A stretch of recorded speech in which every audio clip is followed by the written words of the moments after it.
Assalamualaikum warahmatullahi wabarakatuh. Kita bertemu lagi di channel Inspirasi Oktara.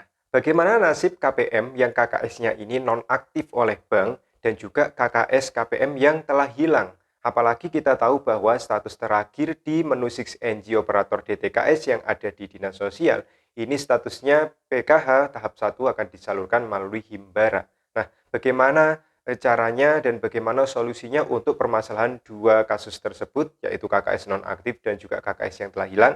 Anda harus menyimak video ini hingga tuntas, apalagi bagi Anda yang memiliki permasalahan yang sama seperti apa yang saya sampaikan di kesempatan video kali ini. Jangan sampai Anda menonton videonya setengah-setengah, apalagi hanya membaca thumbnail saja, sehingga seperti kebanyakan penonton atau yang berkomentar di channel Inspirasi Utara, katanya berita tersebut pasti hoax atau pasti bohong. Nah, jangan sampai Anda menjadi golongan yang gagal fokus karena tidak menyimak videonya hingga tuntas. Oke, sebelum kita membahas hal tersebut, saya ingin mengucapkan terima kasih kepada para subscriber dari channel Inspirasi Oktara. Terima kasih atas dukungan Anda yang telah membantu untuk membangun channel Inspirasi Oktara agar lebih besar lagi, dan tentunya karena dukungan Anda, channel ini akan saya upayakan untuk menjadi lebih baik lagi di masa yang akan datang. Tentunya karena dukungan Anda, saya lebih bersemangat lagi tentunya. Oke, selamat datang dan selamat bergabung bagi para pengunjung baru channel Inspirasi Oktara. Anda sedang berada di channel yang tepat karena channel ini disampaikan langsung oleh pendamping sosial dari Kementerian Sosial Republik Indonesia. Oleh karena itu, mohon dukungannya untuk membangun channel Inspirasi Oktara agar lebih baik lagi dan tentunya lebih besar lagi di masa yang akan datang. Oke, langsung saja tanpa perlu berbasa-basi. Ada pertanyaan dari salah satu subscriber dari channel Inspirasi Oktara yang memiliki masalah dengan KKS-nya. Nah, beliau bertanya bagaimana dengan KKS saya yang ini nonaktif ya, ketika digunakan ternyata sudah nonaktif ya oleh bank, statusnya di ATM ini nonaktif. Apakah nantinya di tahap pertama jika dicairkan melalui Himbara kembali, apakah nanti bantuannya bisa masuk atau secara otomatis terblokir oleh pusat? Dan juga ada daerah dampingan saya, KPM yang saya dampingi, ternyata KKS-nya ini hilang ya ketika pergi berpergian, KKS-nya kan selalu dibawa di dompet. Ternyata dompetnya terjatuh. Ada juga yang hilang entah kemana lupa ya, mungkin karena memang sudah lama tidak digunakan untuk penarikan bantuan. Apalagi di tahap keempat terakhir, ini kan disalurkan tunai melalui PT Pos, sehingga banyak sekali KPM yang merasa KKS-nya ini tidak penting lagi, sehingga abai dalam menyimpan maupun meletakkan KKS-nya. Sehingga ketika ada pengumuman, baru pengumuman akan dilaksanakannya penyaluran PK tahap pertama yang statusnya ini sementara di operator DTKS yang ada di Dinas Sosial ini, ternyata status penyalurannya ada di Himbara. Nah, ini akhirnya semuanya pada bingung karena KKS-nya ada yang terblokir, ada yang nonaktif, ada juga yang KKS-nya malah hilang. Bagaimana kira-kira solusinya? Oke, langsung saja. Untuk KKS yang nonaktif, ini biasanya terkait dengan masa aktif atau juga model bentuk dari KKS itu sendiri. Pertama yang perlu Anda lakukan, yang paling penting yang Anda lakukan adalah siapkan data diri Anda.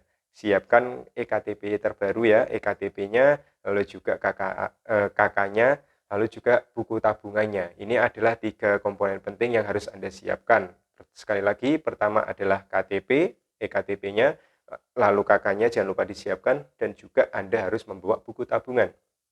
Selain itu, jika untuk mendukung penguatan Anda sebagai penerima program bantuan sosial, baik itu PKH, Anda bisa menghubungi pendamping sosialnya. Siapa yang mendampingi Anda? Silakan Anda hubungi pendamping sosialnya untuk membantu, biasanya membuatkan surat rekomendasi agar Anda dilayani oleh pihak bank penyalur. Jadi biasanya ada surat keterangan dari pendamping sosialnya yang menyebutkan bahwa KPM yang bersangkutan, nama yang bersangkutan ini mengalami masalah, misalnya KKS yang terblokir atau KKS yang nonaktif. Sehingga nanti ketika sudah mengantongi 4 jenis dokumen yang penting ini, yaitu KTP, lalu juga ada KK, lalu ada buku tabungan dan juga surat keterangan dari pendamping sosialnya, maka secara otomatis Anda bisa langsung menuju ke bank penyalur di mana tempat KKS Anda didistribusikan.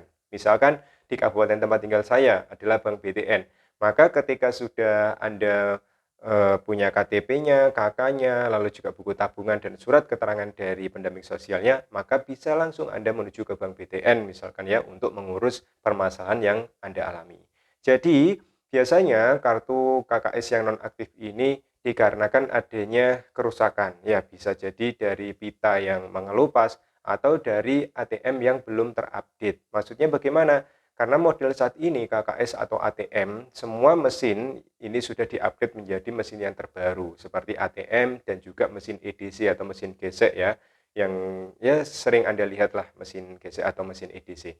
Jadi sistemnya sekarang membaca dengan sistem model ATM yang baru, selain ada tanda pita berwarna hitam di belakang ATM-nya, juga ada chip yang berupa kuningan di depan, kecil sekali seperti jika Anda memiliki kartu perdana, seperti itulah formatnya. Jadi ada ATM yang berchip. Sehingga bagi KPM ini biasanya didampingan saya yang KKS-nya ini terbaca nonaktif atau misalkan tidak valid, ini dikarenakan harus dilakukan adanya updating atau pertukaran antara ATM yang lama dengan ATM dalam bentuk yang baru atau KKS yang baru. Nah, dengan KKS yang baru yang berchip ini insya Allah jika tidak ada halangan maka KKS yang baru ini akan bisa digunakan untuk bertransaksi baik itu di ATM maupun mesin EDC. Seperti itu ya untuk yang ke KKS-nya nonaktif. Jadi Anda harus mengurus datang langsung ke bank tanpa bisa diwakilkan. Jadi nama yang tertera di KKS yaitu yang harus mengurus dengan membawa apa tadi?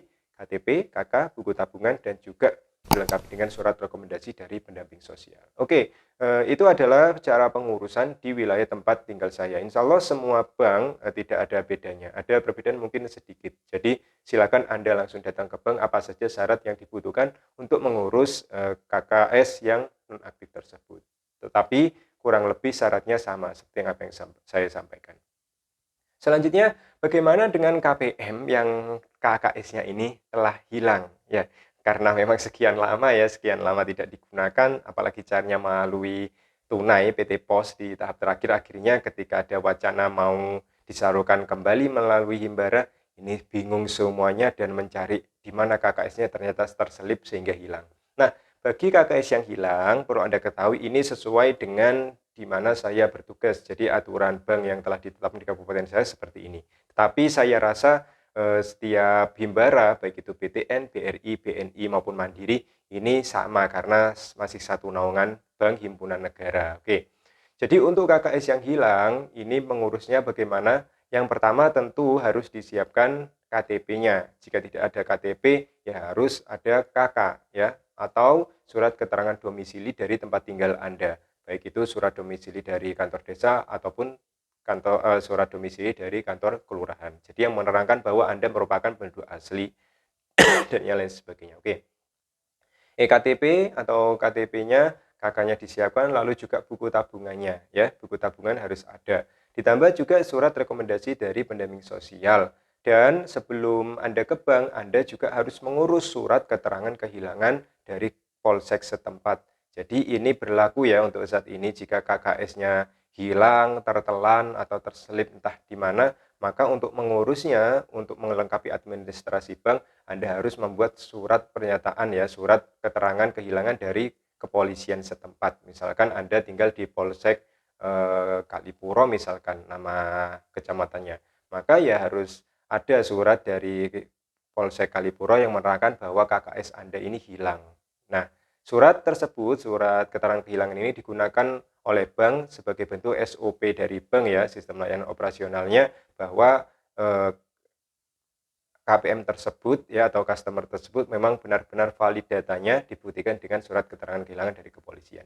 Jika sudah persyaratan termasuk juga surat keterangan kehilangan dari kepolisian sudah Anda miliki, maka Anda bisa langsung menuju ke bank penyalur untuk mengurus penerbitan KKS yang baru. Jadi seperti itu. Nah, jika sudah, maka secara otomatis Anda harus menghubungi pendamping sosialnya untuk meregister. Jadi pendamping sosialnya harus melaporkan juga KKS baru yang Anda terima untuk direkap di tingkat pusat sehingga nanti ketika ada pencairan yang dilakukan melalui Himbara atau ke KKS maka tidak akan salah kirim atau salah masih mengirim di nomor rekening yang lama atau nomor KKS yang lama. Jadi seperti itu ya. Oke, itu adalah dua informasi penting terkait KKS jika seandainya KKS Anda nonaktif ya, ataupun terblokir, ataupun KKS-nya ternyata hilang ya. Apalagi ini harus segera diurus karena memang perubahan status yang terjadi saat ini di operator DTKS yang ada di Dinas Sosial, penyalurannya ini tertulis Himbara, sehingga ada kemungkinan besar penyaluran PKH tahap pertama ini kembali lagi ke KKS atau di ATM. Sekali lagi ini sifatnya masih menunggu kepastian sampai ada surat resmi terbaru dari Kementerian Sosial. Karena jika sudah ada surat resmi terbaru, maka saya di channel Inspirasi Oktara akan memberikan informasi yang terupdate kepada Anda. Apakah benar fix kembali lagi ke Himbara atau yang seperti apa. Jadi kita sambil menunggu bersama-sama surat yang datang dari Kementerian Sosial Republik Indonesia terkait petunjuk teknis pelaksanaan untuk penyaluran bantuan PKH tahun 2023 tahap pertama maupun bantuan pangan non tunai atau program sembako. Seperti itu ya. Semoga informasi ini bermanfaat dan saya harap terus dukung perkembangan channel Inspirasi Oktara agar channel ini bisa berkembang lebih baik lagi di masa yang akan datang. Saya akhiri, wassalamualaikum warahmatullahi wabarakatuh.